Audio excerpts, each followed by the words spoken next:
Ladies and gentlemen, welcome to Comix Showdown, the place where age-old arguments get settled, but really only one kind of argument. Who would win in a fight? Goku versus Superman, Batman versus Punisher, Spider-Man versus Mr. Fantastic, me versus Queen Comic's wife's spoon. Those will all be answered and settled right here, in the arena. Our first official matchup is an exciting one.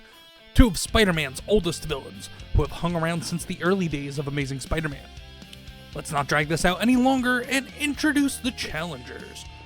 First in the red corner, at 5'11", weighing in at 165 pounds, he is the master of electricity, Electro. And in the blue corner, coming in at 5'9", a hefty 175 pounds, he is a true brawler that will shock his opponents with each vibrational hit, Shocker! Now before this bout gets started, let's get into our tale of the tape. Electro, also known as Maxwell Dillon, first appeared in The Amazing Spider-Man number 9. He is a former electrical lineman and electrical engineer with an egomaniacal temper at times. He is a living generator. His body is able to produce large amounts of electrical energy that he can manipulate how he likes, including electricity from external sources as well. And we have the Shocker, also known as Herman Schultz, first appeared in Amazing Spider-Man number 46. He's a career criminal from a young age, but also has a brilliant mind.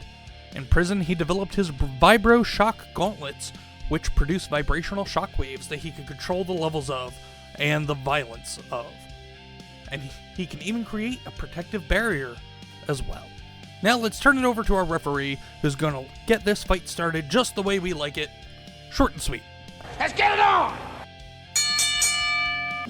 Here's how the fight's going to break down.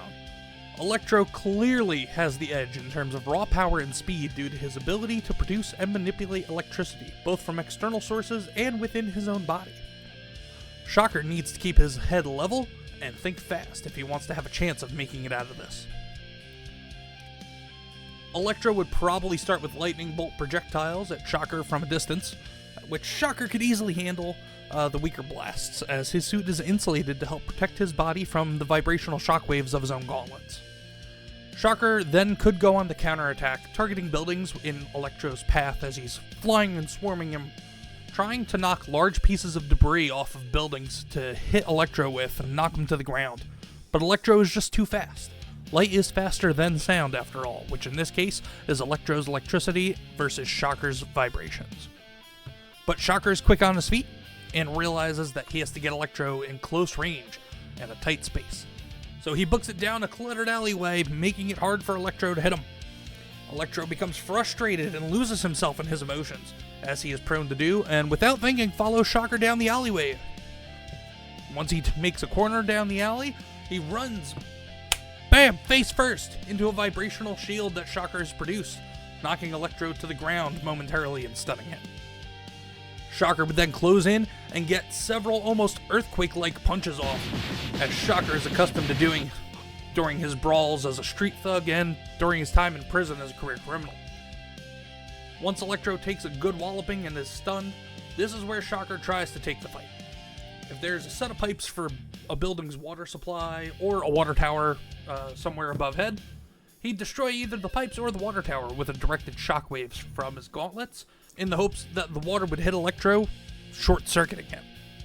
However, as Shocker sends out the shockwaves to enact this quick-witted plan, his gauntlets produce a sizable burst of electricity while generating the shockwaves needed. Electro senses it. He feels it. He can feel the raw electrical energy, as he is the embodiment of electricity himself. So he absorbs that energy emitting from Shocker's gauntlets, getting a much-needed supercharge, and is able to dodge the impending alleyway bath he was about to take with his speed from the raw energy stored inside him. Electro has had enough, and in his rage, unleashes all the electricity inside of him and flowing through the surrounding area, causing a localized, deadly, and wild, untamed electricity storm. Shocker tries to throw up one more vibrational protective shield, but the electricity surge is too strong and too violent and too much for Shocker's insulated suit and his gauntlets. Well, there you have it, ladies and gentlemen. We give you our winner, Electro! I hope you all enjoyed this first of hopefully many in the Comix Showdown series. Let me know in the comments if there's a matchup that you'd like to see play out here on the channel. And please hit that like button. Please hit the subscribe or the follow, depending upon what platform you're watching this on. And share. Turn on notifications, all that good stuff. But thank you, everybody, for being here. I appreciate you all. And as they say in one of my favorite fighting shows from the 90s, good night and good fight.